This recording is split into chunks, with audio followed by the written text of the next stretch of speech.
Bradesco Esportes FM apresenta O Negócio é Esporte, um bate-papo sobre o marketing esportivo, com Sérgio Carvalho e Alexandre Caralta.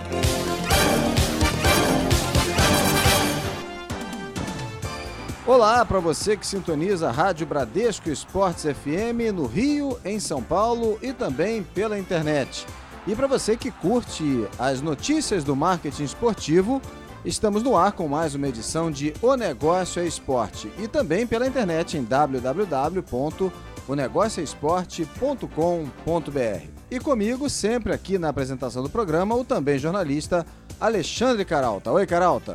Tudo bem, Sérgio? Olha, depois de uma batalha jurídica e política que chegou a ameaçar a realização da Primeira Liga, a competição venceu a desconfiança inicial e completou a segunda rodada com alguns bons jogos e alguns bons públicos. Pois é, Carol, tem em especial os confrontos entre Flamengo e Atlético Mineiro e Fluminense e Cruzeiro, que levaram 30 mil torcedores ao Mineirão e somaram 9 gols. É, Sérgio, mas apesar do ótimo jogo entre Cruzeiro e Fluminense, quem sabe aí o melhor jogo desse início de temporada no Brasil, talvez a principal contribuição do torneio não seja propriamente esportiva, seja a oportunidade de experimentar e discutir novos formatos de disputa, novas estruturas políticas, para construir aí um novo e melhor ambiente de negócio no futebol brasileiro. E para discutir esses e outros pontos necessários para aperfeiçoar o mercado da bola no país, a gente recebe hoje aqui no Negócio é Esporte o advogado Pedro Trengrauze, que é professor de Direito Esportivo da Fundação Getúlio Vargas, integrante da comissão de juristas que discute a Lei Geral do Esporte e um dos idealizadores do movimento por um futebol melhor. O Pedro foi também consultor da ONU, da Organização das Nações Unidas, para a Copa do Mundo de 2014, realizada aqui no Brasil. E na caixinha de surpresas de hoje, a gente lembra um comercial dos anos 1980. Aliás, uma década que viu a realização da Copa União, uma primeira iniciativa dos clubes em realizar um campeonato nacional. Um comercial com um ídolo de todos os tempos do esporte, nada menos do que o Galinho Zico, apresentando a chuteira Que Chute. Mas antes de começarmos o papo com Pedro Trengrauze, vamos a um rápido giro com as notícias do marketing esportivo. Golaços da semana, os negócios no mundo esportivo. O Twitter e o canal esportivo Fox Sports fecharam parceria para estimular a interação entre os fãs do futebol e as conversas na rede social. Os internautas que tweetarem com a hashtag Libertadores Fox Sports na primeira rodada da fase de grupos da Libertadores viram um emoji exclusivo que reproduz o troféu do torneio. É a primeira vez que uma competição de clubes da América do Sul ganha um símbolo no Twitter. Outras ações desse tipo devem acompanhar jogos importantes e as finais da competição, disputada por 38 clubes de 11 países. Sacadas de marketing reforçaram o cardápio de atrações do Rio Open, maior torneio de tênis da América do Sul. O Itaú, por exemplo, um dos 41 patrocinadores, levou para o Jockey Club, onde foi disputada a competição, o troféu conquistado por Gustavo Kirten no Master Cup de Lisboa em 2000. Aliás, o Itaú levou o próprio Guga para interagir com os fãs. As fotos tiradas com o troféu e com o Gugão, o mascote do tenista, foram enviadas ao público via WhatsApp. O banco também programou um quiz sobre a carreira de Guga e ofereceu bicicletas para facilitar o deslocamento dos espectadores. Ainda falando de marketing no Rio Open, os azeites de oliva da Espanha escalaram Rafael Nadal para apresentar os atributos do produto ao público do Brasil. Segundo o mercado desses azeites nas Américas, atrás apenas dos Estados Unidos. A tática vai se repetir no US Open em Nova York, no China Open em Pequim e ainda no Rolex Masters de Xangai. A Nissan, uma das patrocinadoras dos Jogos Olímpicos e Paralímpicos, amplia o já extenso cardápio de acordos esportivos. A montadora japonesa se tornou a parceira automotiva da seleção mexicana na turnê anual pelos Estados Unidos, onde disputa um dos torneios mais populares, com cerca de 50 mil espectadores por partida.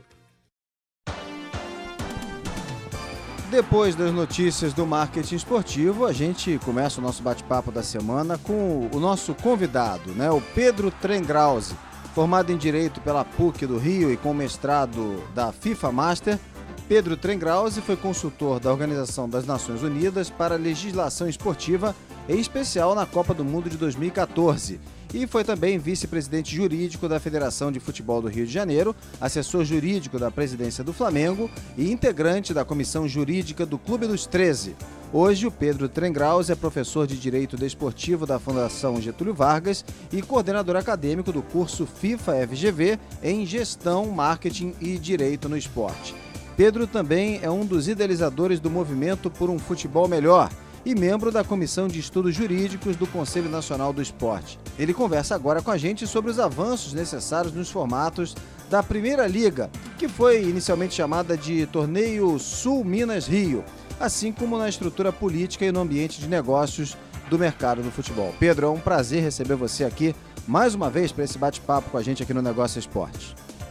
O prazer é meu. Muito obrigado pelo convite.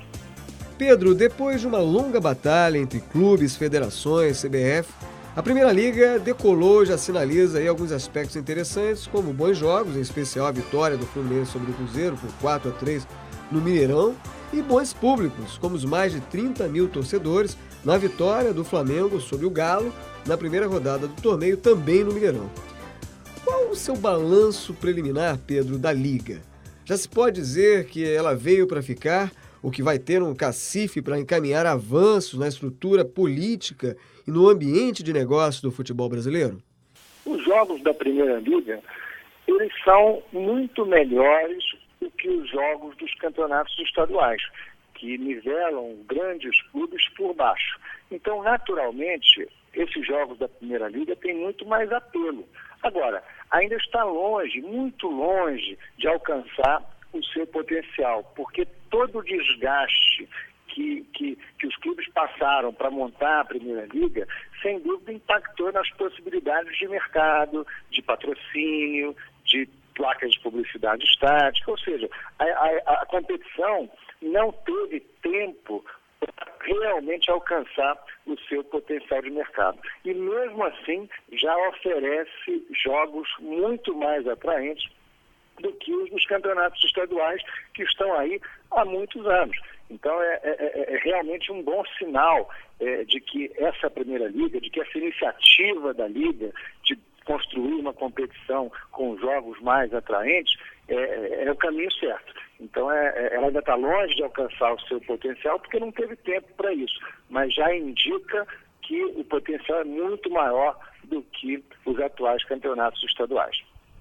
Pedro, num determinado momento, né, os clubes foram ameaçados de que, caso continuassem na Primeira Liga sem o aval da CBF, poderiam ser punidos não só pela entidade brasileira, como também pela FIFA. Inclusive, a CBF chegou a proibir a realização do torneio nesse ano, né? Mesmo assim, os clubes reiteram a postura reiteraram, né, a postura de que continuariam disputando a competição. Na sua avaliação, a costura política, né, que levou ao recuo da CBF reforça a independência ao modelo vigente do futebol brasileiro, ou esse aval foi uma forma aí da entidade, de repente, frear a rebelião dos clubes? A CBF e as federações, elas fazem muitas bravatas, dizem coisas que não têm poder para fazer.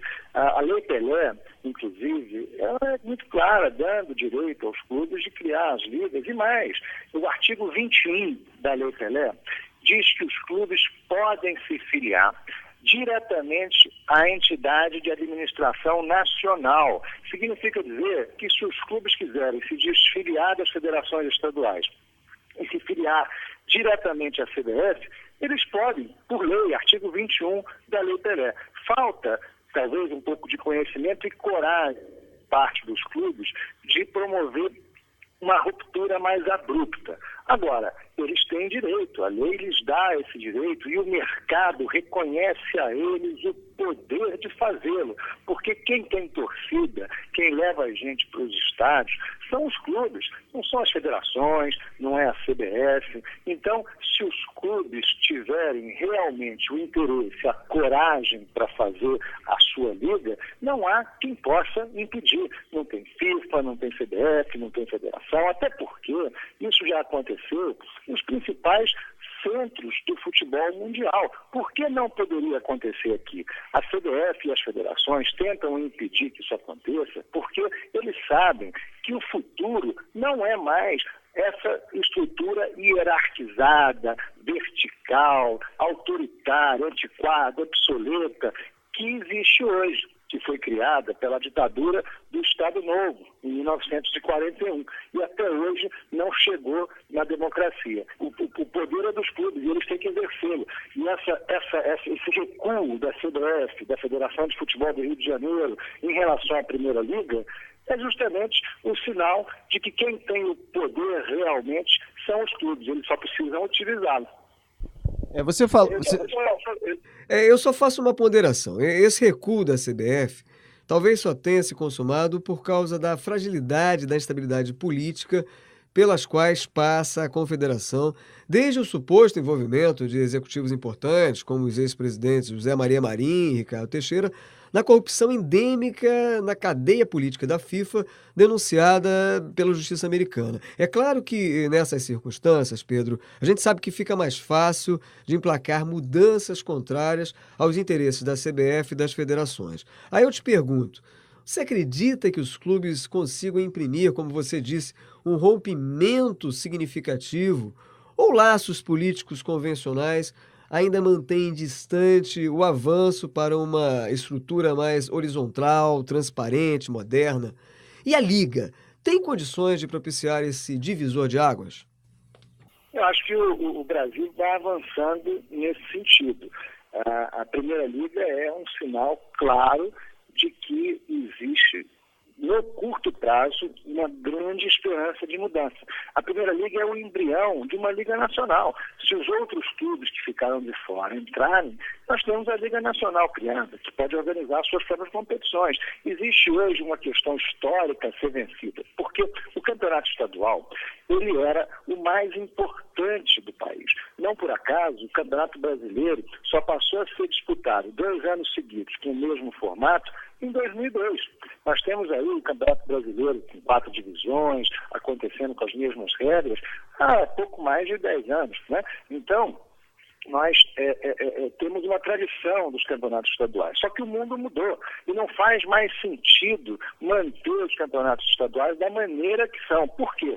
Porque, por um lado, nivelam por baixo clubes de grande poder de investimento e mobilização. Por outro, impedem que clubes menores tenham atividade o ano inteiro. O grande problema do calendário do futebol brasileiro é que 90% dos clubes jogam, em média, 4 meses por ano e fecham as portas no resto do ano. Isso é um absurdo. E, por outro lado, clubes como Flamengo, Fluminense, Corinthians, São Paulo, enfim, os grandes clubes nacionais não têm mais razão para continuar jogando com clubes que não têm nem de longe o mesmo poder de investimento. Então, é preciso equilibrar as competições. A gente sempre diz que o equilíbrio das competições é a chave para o seu sucesso. Então, nós precisamos construir competições mais equilibradas. O Brasil ficou menor do ponto de vista das distâncias. O que era muito difícil há 30 anos atrás, que era o deslocamento de um lugar para o outro, isso era caro, não se tinha recurso, hoje não é mais verdade. Hoje você pode organizar uma competição nacional com os grandes clubes que eles não vão ter dificuldade com o deslocamento. E é preciso pensar nisso como forma de potencializar a geração de receitas, de emprego, de renda no futebol brasileiro. Nós precisamos libertar os clubes menores para que eles tenham atividade o ano inteiro dentro do seu potencial, e ao mesmo tempo libertar os clubes maiores para que eles consigam aproveitar melhor o seu potencial econômico. Isso vai acontecer. Se não acontecer, o futebol brasileiro não vai conseguir se desenvolver. Essa observação que você fez, Pedro, em relação ao tamanho do Brasil, né, que o Brasil ficou menor ou as distâncias ficaram mais curtas, né, nos leva a pensar na questão da globalização, que parece que chegou para todos os setores, para todos os segmentos, né? Nos negócios, hoje você faz videoconferências, economizando aí custos com deslocamento de executivos em voos e assim por diante, mas parece que realmente não chegou, né? Ou pelo menos não chegou 100% ou em bom tamanho, para o esporte ou para a organização do futebol em especial. E quando você faz essa análise aí e levanta essa bola, a gente exatamente pensa que também a concorrência, né, a competitividade, a oferta de atração ou de atrações, né, para todo o Brasil também aumentou, porque pode ser, me corrija se eu estiver errado, Pedro, mas a percepção, né, de que a chegada, por exemplo, de um jogo do Flamengo ou do Corinthians no interior do Brasil era há 10, 15, 20 anos atrás de parar a cidade. Hoje pode ser que não seja tanto mais assim, né? Porque você tem outras opções, inclusive a transmissão internacional aí de jogos, etc., de competições. Quer dizer, é preciso reorganizar, como você falou então, em patamares distintos, de interesses distintos, para potenciais de mercados distintos, de uma maneira geral, o futebol brasileiro, não é isso? Exatamente. Olha aqui, Sérgio e Caralto. Antes do século XX, o esporte popular no Brasil era o remo. Agora, no início do século XXI, o esporte popular no Brasil é o futebol. Mas quem garante que ele continuará sendo o esporte popular daqui a 10, 15, 20, 30 anos? A sociedade hoje, ela muda com muito mais rapidez do que mudava antigamente. E nós temos hábitos de consumo nessa geração mais nova muito diferentes dos hábitos da nossa geração. Hoje em dia, ninguém fica 90 minutos na frente da televisão ou no estádio assistindo um jogo de futebol. Todo mundo sofre de déficit de atenção. Nós temos hoje um novo modelo de sociedade. E o futebol, o esporte, ainda não chegou lá.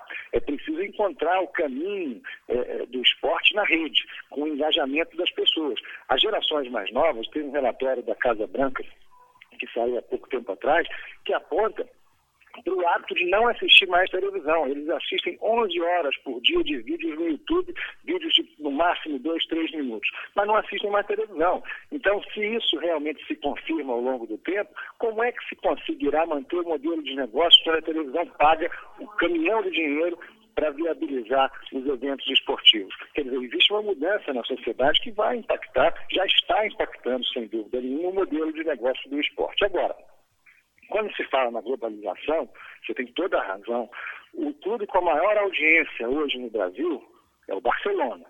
O segundo é o Real Madrid. O terceiro é o Flamengo. Então, existe um processo de globalização que é de mão única em relação aos clubes brasileiros, onde os clubes estrangeiros conseguem desenvolver mercados aqui, mas os nossos clubes não conseguem desenvolver mercado fora, porque nós não temos um calendário que permita aos clubes brasileiros buscar o desenvolvimento de novos mercados, porque eles são obrigados a sustentar os clubes pequenos do país, as federações estaduais e a Conmebol, que coloca os clubes brasileiros para jogar em estádios que não têm a menor condição de receber jogos de futebol, segundo qualquer critério de autoridades brasileiras, e pagando menos do que paga o Campeonato Estadual do Rio e de São Paulo. Então, a Copa Libertadores e a Sul-Americana nivelam os clubes brasileiros por baixo. Eu costumo dizer que a Copa Libertadores não tem nada de libertadora. Ela é uma prisão para os clubes brasileiros, uma prisão na pobreza.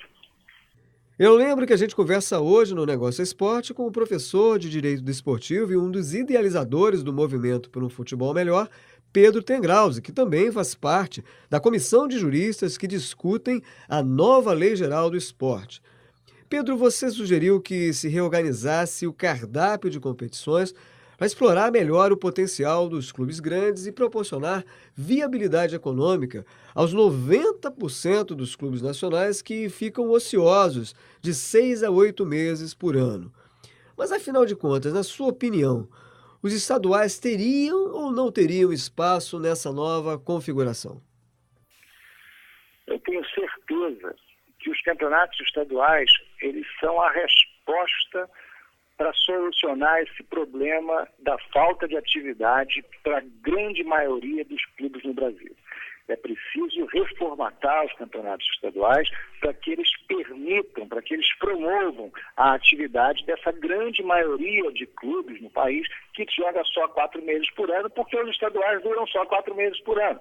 Então, para que os estaduais possam durar mais, eles precisam aceitar que o lugar dos grandes clubes brasileiros que hoje disputam competições nacionais e continentais não é mais disputando os campeonatos estaduais. Então, é preciso encontrar uma maneira para que os estaduais tenham viabilidade econômica dentro desse novo formato que permita, que promova atividade para 90% dos clubes brasileiros que hoje jogam só 4 meses por ano. E libertem os clubes maiores para que eles consigam também aproveitar ao máximo o seu potencial econômico em outras competições, que hoje não podem disputar porque são obrigados a sustentar em 4 meses por ano uma grande estrutura do futebol brasileiro que não serve mais aos tempos que a gente vive. Não dá mais para imaginar o futebol brasileiro distante do torcedor.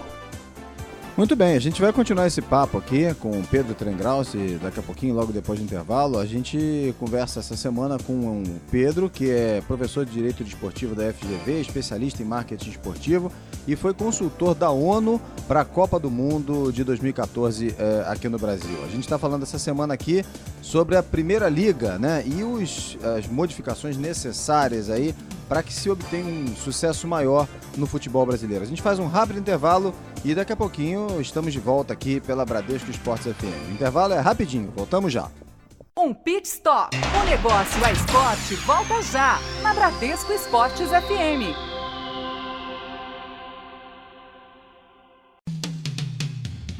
Na Bradesco Esportes FM, o negócio é esporte, com Sérgio Carvalho e Alexandre Caralta. Estamos de volta aqui pela Bradesco Esportes FM, no Rio, em São Paulo e também pela internet. Você pode acessar o nosso site www.onegocioesporte.com.br. O negócio é esporte, com 2 es.com.br.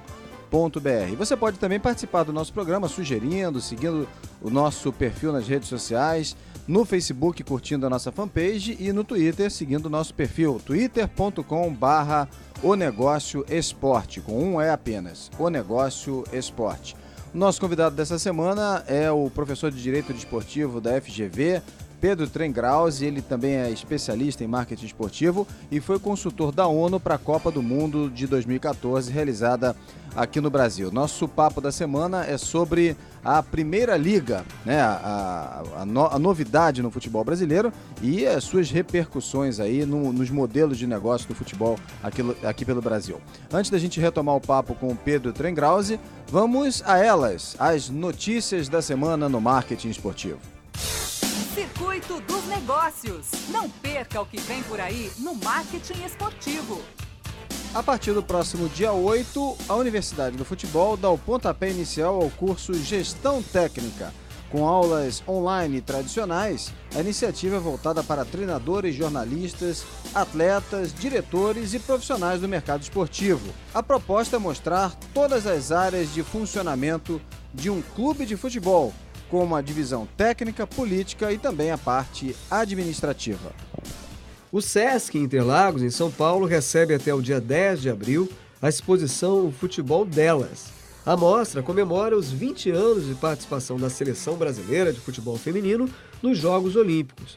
São exibidos roupas e acessórios usados pelas atletas nas aberturas desses jogos. Instalações cenográficas contam a trajetória da equipe desde a Olimpíada de Atenas em 1996.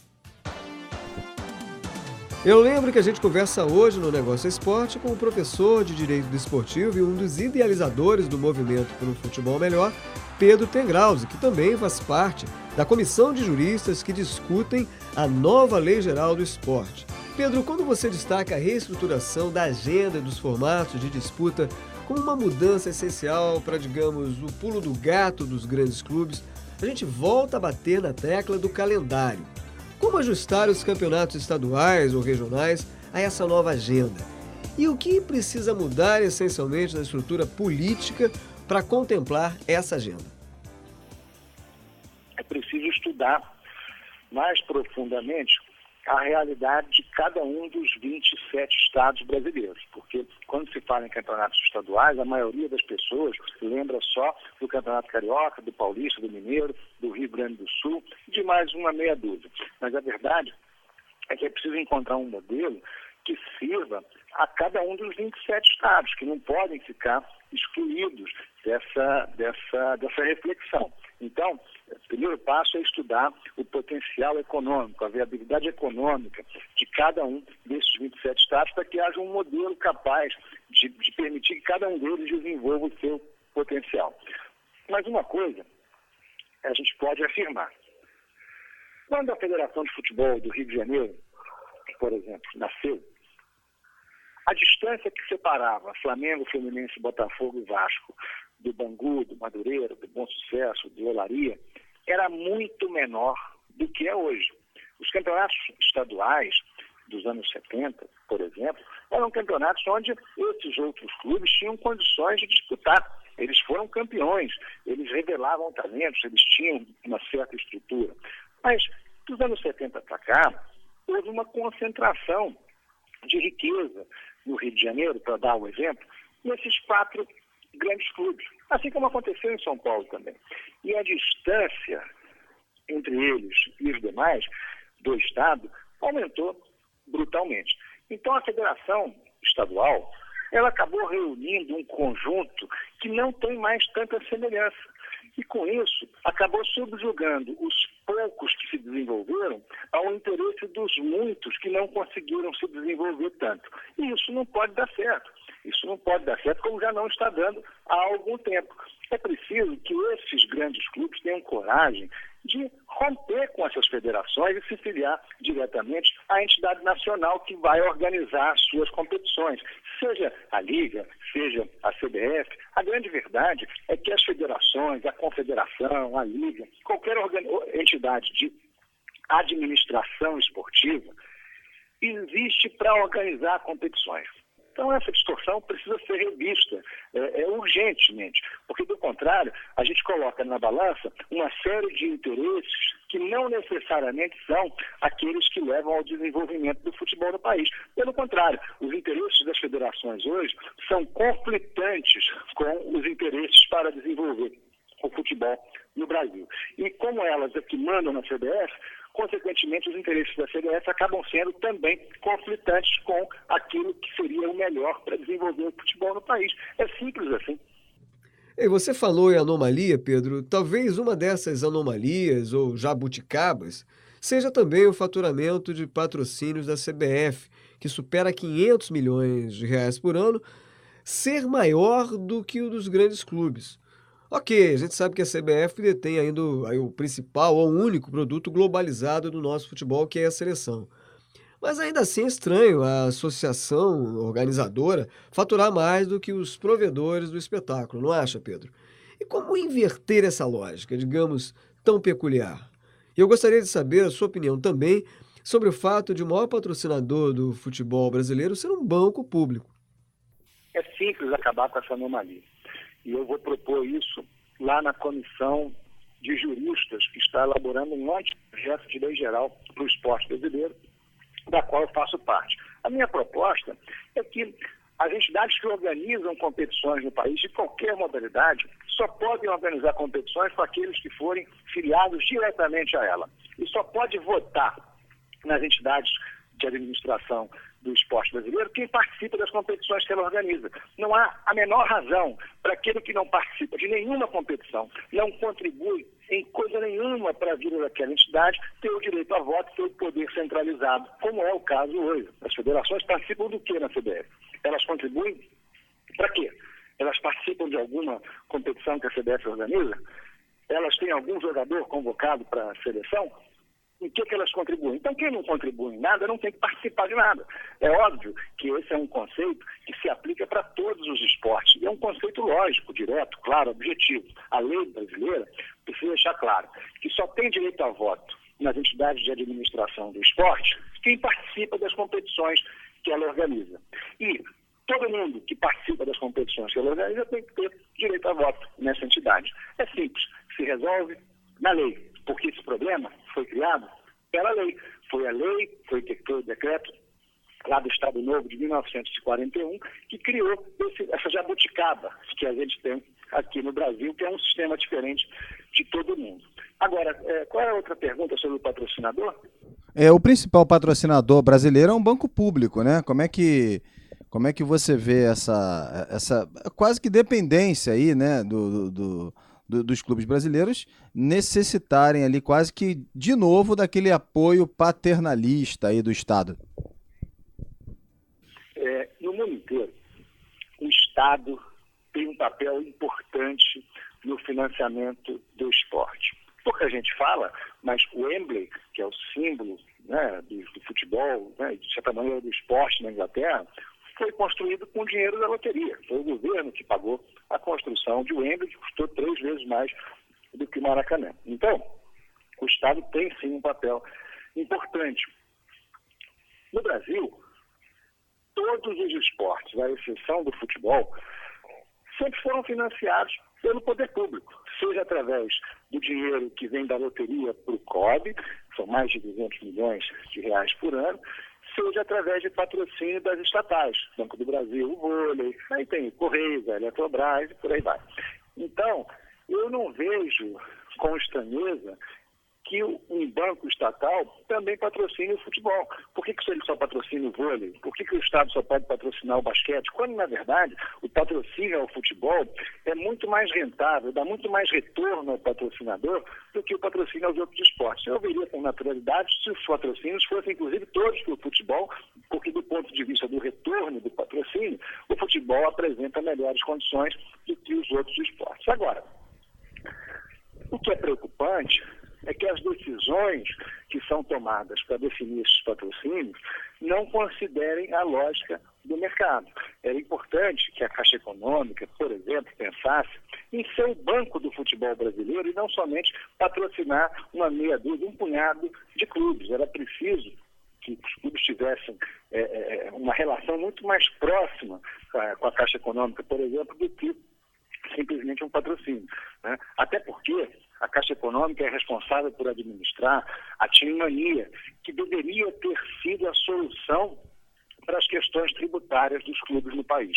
Porque em 2007, quando o governo chamou os clubes para criar a Team Mania, ele disse que arrecadaria no primeiro ano 520 milhões de reais. Não passou de 100 milhões de arrecadação naquele ano. E justamente porque a Caixa Econômica não conseguiu arrecadar o que prometeu, é que os clubes não conseguiram pagar os seus impostos que colocaram na Team Mania. Então o governo prometeu, não cumpriu, os clubes foram obrigados a confessar dívidas que não tinham para participar da Team Mania e acabaram saindo da Team Mania pior do que entraram, porque como ela não arrecadou, os clubes acabaram devendo mais do que deviam antes e o governo não deixou de cobrar as dívidas que os clubes confessaram, acreditando na promessa do governo de que a Team Mania arrecadaria 520 milhões de reais por ano. Então a Caixa Econômica ela tem uma relação muito próxima, não só com o futebol, mas com todo o esporte brasileiro. Eu acho natural que ela patrocine, sim, o esporte, mas o patrocínio precisa ser mais inteligente. Ela precisa ser o banco do futebol, do esporte brasileiro, até porque todos os clubes, todas as organizações esportivas precisam de serviços bancários. Por que não concentrar tudo? Por que não oferecer condições especiais para que tudo isso aconteça dentro da Caixa Econômica? Eu acho que é possível pensar em mais do que simplesmente patrocínio de camisa. Maravilha. A gente está conversando essa semana aqui no Negócio Esporte com o Pedro Trengraus, especialista em marketing esportivo, professor de Direito Desportivo da FGV e que foi também consultor para a ONU na Copa do Mundo de 2014, realizada aqui no Brasil. Pedro, você falou há pouco aí, né, citou sobre a sua participação, né, nessa comissão que organiza a Lei Geral do Esporte e das mudanças que serão propostas. Queria que você falasse um pouquinho, explicasse para a gente aqui, para o ouvinte do Negócio Esporte e da Bradesco Esportes FM, um pouquinho sobre essa comissão, né, que organiza a Lei Geral do Esporte e as propostas que devem ser apresentadas aí em breve. O Senado criou uma comissão de 11 juristas para que eles elaborassem um anteprojeto de lei geral para o esporte no país, organizando toda essa legislação desencontrada, confusa, antiga, antiquada, obsoleta do esporte brasileiro hoje.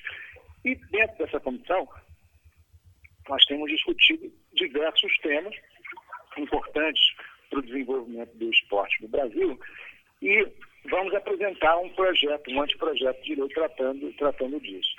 A comissão ainda não apresentou seu relatório, acho que isso vai acontecer em maio, mas eu posso adiantar quais são as propostas que eu venho defendendo, né? Eu venho defendendo dentro da comissão a criação de um tipo societário especial para o esporte. Então, o clube que quiser organizar as suas modalidades esportivas através desse novo tipo societário, uma sociedade empresária do esporte, ele deveria receber incentivos para isso, porque um dos problemas da gestão dos clubes hoje é que se mistura dentro do mesmo modelo de gestão uma série de atividades totalmente diferentes. O futebol é diferente dos esportes olímpicos, que é diferente do clube social, e que precisam ser tratados, cada um com gestão dedicada, especial, que tenha condições de permitir, de promover o desenvolvimento de cada unidade do clube de acordo com o seu próprio potencial. Um exemplo que eu dou disso é que os esportes olímpicos dos clubes de futebol sempre foram prejudicados porque o futebol não permitia que os clubes tivessem a certidão negativa de débito. E com isso eles não tinham acesso a uma série de recursos públicos que poderiam ter se tivessem as contas organizadas. Então, havendo um CNPJ próprio, um centro de custo dedicado, uma unidade voltada só para aquilo, é muito mais possível que eles estejam organizados da maneira que melhor lhes atender para o seu desenvolvimento. Então, eu defendo que haja na legislação a possibilidade dos clubes se organizarem através de unidades de negócios distintas para cada uma das suas atividades. Outra coisa que eu venho defendendo é a criação de uma cédula de crédito esportivo, uma debênture esportiva, porque com a proibição da FIFA a propriedade de terceiros nos direitos econômicos dos jogadores, houve uma diminuição do nível de investimento, ou da capacidade de investimento que os clubes poderiam buscar no mercado. Agora, é bem possível que a gente consiga estruturar um título de crédito que esteja alinhado com o que a FIFA permite que seja feito e permita que os clubes ainda aproveitem a capacidade de investimento que podem atrair com base nas transferências futuras dos seus jogadores. Então, a gente vem discutindo isso, essa é outra proposta que eu tenho defendido. Mais uma que eu tenho defendido lá é que a justiça desportiva no Brasil seja organizada por arbitragem. Por quê? Porque as decisões da justiça desportiva no país, elas são revistas pelo Poder Judiciário e são revistas pela Corte de Arbitragem do Esporte, o que traz uma insegurança jurídica muito grande à justiça desportiva do país. Muito bem, a gente está conversando aqui no Negócio Esporte essa semana com o Pedro Trengrause, professor de Direito Desportivo da FGV e especialista em marketing esportivo, consultor da ONU para a Copa do Mundo de 2014, conversando aqui sobre o torneio, sobre a Primeira Liga, né? E também falando um pouco do mercado do futebol brasileiro, né? E os seus problemas, né? Históricos e como a gente pode também encontrar, através até inclusive dessas novas competições, desses novos formatos, né? Alguma saída para desenvolver ainda mais o futebol brasileiro. E no próximo bloco a gente vai voltar a falar da Primeira Liga e também do seu potencial como competição. Vamos fazer agora mais um intervalo, rapidinho, a gente volta já já. Um pit stop. O Negócio é Esporte volta já, na Bradesco Esportes FM.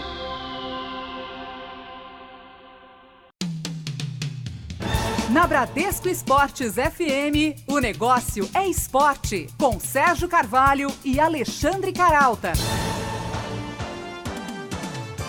Estamos de volta aqui pela Bradesco Esportes FM com o Negócio é Esporte no Rio, em São Paulo e também pela internet em www.onegocioesporte.com.br. Eu lembro que você pode seguir o nosso perfil no Twitter, twitter.com/onegocioesporte, e também curtir, né, a nossa fanpage no Facebook. O nosso convidado dessa semana é o Pedro Trengrause, professor de Direito Desportivo da FGV, da Fundação Getúlio Vargas, e também consultor da ONU para a Copa do Mundo realizada aqui no Brasil e especialista em marketing esportivo.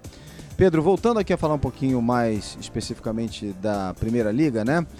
O nome foi inspirado na Premier League, né? A principal divisão do futebol da Grã-Bretanha. Seguindo os passos aí de uma das principais ligas, né, de futebol do mundo, a Primeira Liga ela se posiciona como uma associação independente com autonomia administrativa, financeira, jurídica, né? Diferente dos seus filiados. Na sua avaliação, Pedro, o que falta para a organização seguir, de fato, né, os moldes do futebol inglês, onde a Premier League controla até a 4ª divisão do país e a partir daí passar a bola para a Federação Inglesa? A distância é de um oceano até lá? Não, pelo contrário. A distância é a vontade dos clubes. É simples assim. Essa criação da Primeira Liga, dentro desse contexto de adversidades que ela encontrou, ela prova que quando os clubes querem, eles fazem. Não tem desculpa. E não há CBF, não há Federação de Futebol, não há quem impeça quando os clubes realmente querem fazer. Porque eles têm a força, são eles que têm a torcida, são eles que entram em campo e quando eles querem, as coisas acontecem. Então, a distância é apenas a vontade dos clubes fazerem. Pedro, ainda em relação ao anteprojeto da Lei Geral do Esporte, que está sendo discutida por uma comissão de juristas da qual você faz parte e cujo relatório final vai ser apresentado no fim de maio, qual o ponto mais representativo, na sua opinião, para o avanço do futebol brasileiro? Bom, em primeiro lugar, eu queria dizer que não é a primeira vez que os clubes organizam a sua competição, né? Os clubes organizaram em 87, através do Clube dos 13, e infelizmente não conseguiram manter no ano seguinte a organização da competição nas suas mãos.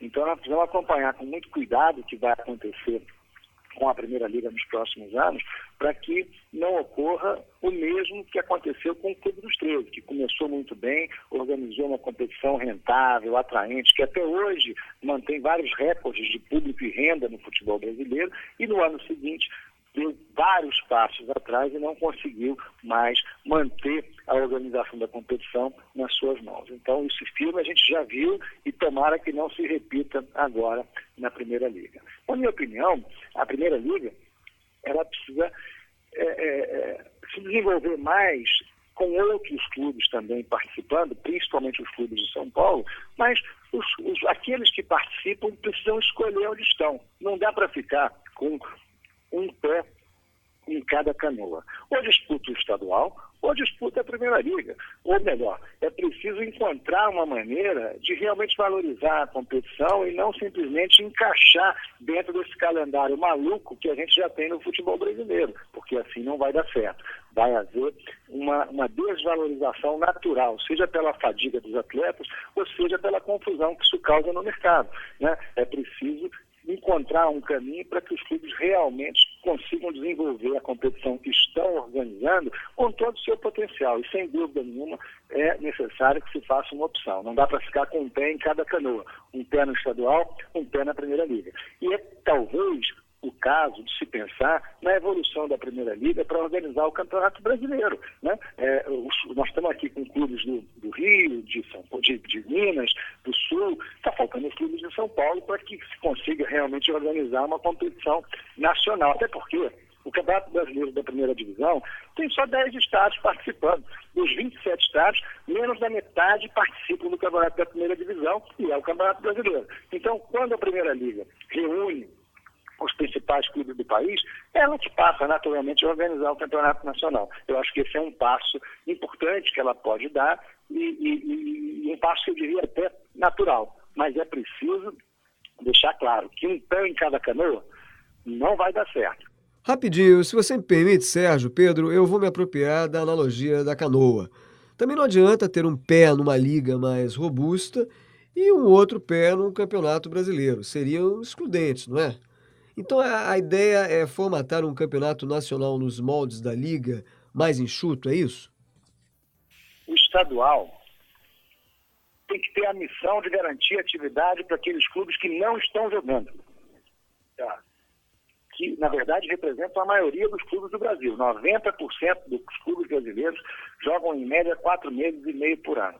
E fecham as portas no resto do ano. Então, os campeonatos locais, os regionais, os estaduais, eles têm a missão de promover atividade o ano inteiro para esses clubes.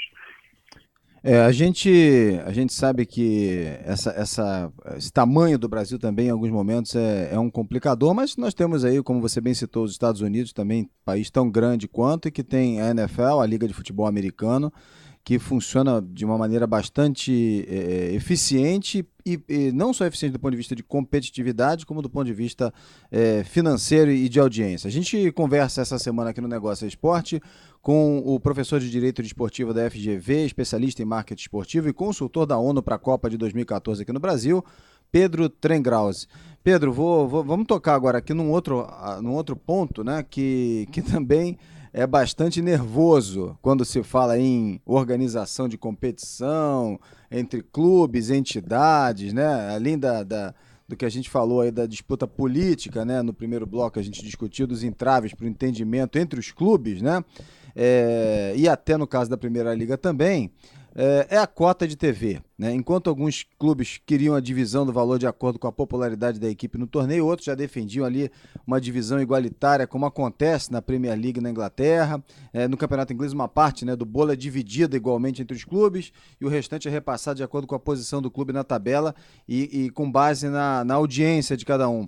No caso da Primeira Liga, como é que você avalia o modelo ideal de divisão de cota de televisão, Pedro? Existe uma tendência global de concentração de riqueza em poucos clubes dentro desse modelo de receitas concentradas na televisão. Isso não é só uma questão brasileira, até porque muita gente fala na espanholização como exemplo, né, do que vem acontecendo aqui no Brasil. Acontece também na Champions League, acontece na Premier League de certa maneira, menos um pouco porque eles têm um sistema mais equilibrado, mas também acontece, né? E eu acho que essa discussão, ela de certa maneira, é ultrapassada. Por quê? Porque 85% das pessoas que hoje assistem futebol na televisão no Brasil têm uma segunda tela na mão. Um tablet, um celular, um computador, estão nas mídias sociais, nas redes sociais. O anunciante que hoje paga para estar na televisão já pode alcançar o mesmo consumidor através de uma outra plataforma muito mais barata e talvez até eficiente, porque permite um engajamento direto, muito maior com o seu consumidor. Não é à toa que empresas como a Ambev, por exemplo, já vem investindo mais em redes sociais do que em mídias tradicionais. Então, continuar discutindo simplesmente a televisão da maneira que está hoje é fechar os olhos para um mundo de possibilidades onde cada um dos clubes pode, por si mesmo, alavancar os seus próprios recursos. Então, o grande diferencial para equilibrar novamente esse jogo não é continuar discutindo esse cobertor curto, onde você puxa de um lado, descobre de outro, que é o caso das receitas de televisão, que tendem a diminuir no médio prazo. Então, eu acho que os clubes tinham que se voltar para a sua presença na rede. Que na verdade, até seguindo um pouco daquela visão paternalista que a gente falou, também a televisão acaba sendo um pouco assim, né? Os clubes foram acostumados a receber aquelas cotas de televisão e parece que pararam no tempo e se esqueceram de olhar que o futuro, né, da mídia é muito incerto. A gente vê aí inúmeras modificações, né? As plataformas digitais e o OTT, como chamam-se aí, tipo no modelo do Netflix e outros modelos de vídeo sob demanda, vem ganhando espaço, assim como as redes sociais, e evidentemente esse é um caminho impossível de não ser explorado também pelo futebol. Nosso papo tá muito bom, infelizmente o nosso tempo é curto, né? E a gente tá chegando quase ao final do nosso programa. O nosso convidado dessa semana é o Pedro Trengrause, professor de Direito Desportivo da FGV, especialista em marketing esportivo. E agora, Pedro, tá na hora do nosso apito final. No nosso apito final de hoje com Pedro Trengrause, eu começo perguntando a você, Pedro, sobre uma jogada de mestre. A jogada de mestre, eu acho que foi a criação da Primeira Liga. Realmente é um sopro de otimismo para o futebol brasileiro. Uma bola fora, Pedro. Uma bola fora? Uma bola fora, eu acho que foi esse arranjo no poder da CBF, colocando simplesmente pela idade alguém na presidência da entidade. Acho que esse tipo de manobra não contribui para melhorar a governança do futebol brasileiro. Pedro Trengrauzi, uma zebra. Uma zebra também, de certa forma, é a Primeira Liga, né? Vamos esperar para ver como ela vai se comportar daqui para frente, porque nós já vimos esse filme antes com o Clube dos 13 e, infelizmente, o final não foi muito feliz, porque os clubes acabaram perdendo a mão naquelas conquistas que obtiveram aquele ano. Então, vamos esperar para ver se a Primeira Liga, o ano que vem, tem um desempenho melhor do que esse ano. Esperar para ver se a zebra não vira cavalo paraguaio, né? Para a gente fechar, Pedro, uma aposta. Uma aposta nas apostas esportivas. Eu acho que as apostas esportivas representam uma possibilidade de engajamento dos torcedores com o esporte muito maior do que se tem hoje.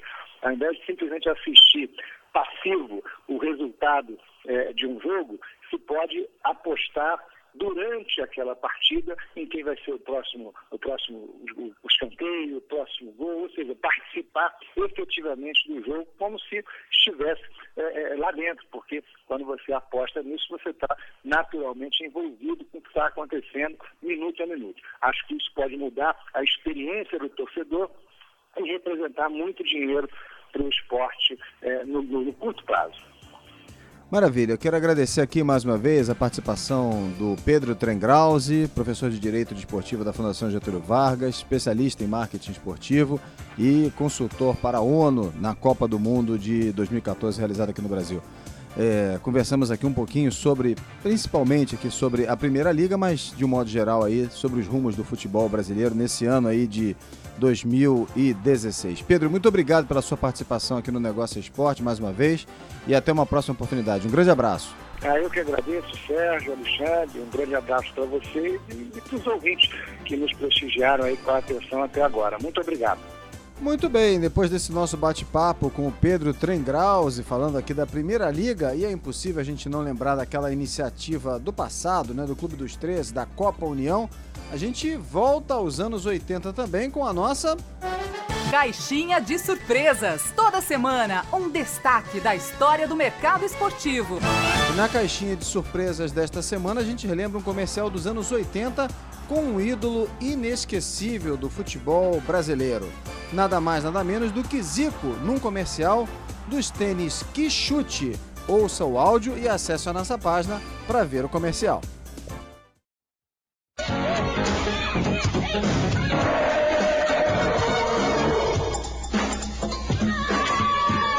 A gente logo conhece um craque de futebol.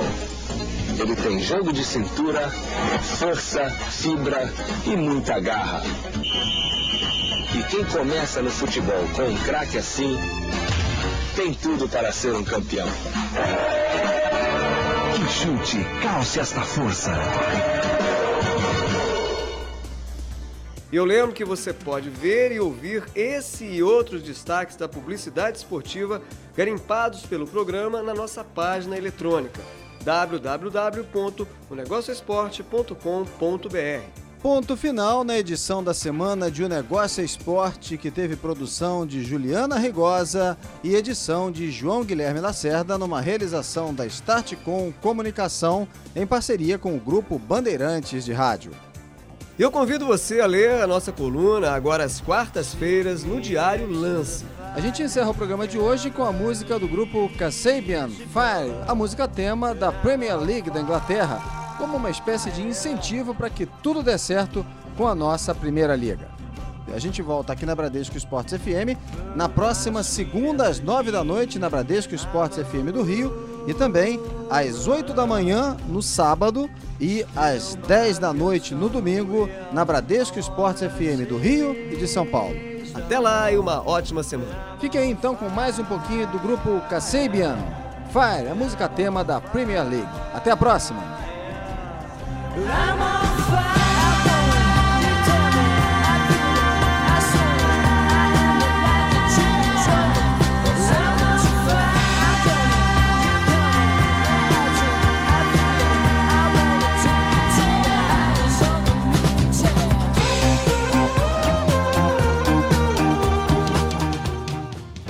Na Bradesco Esportes FM, o negócio é esporte. Com Sérgio Carvalho e Alexandre Caralta.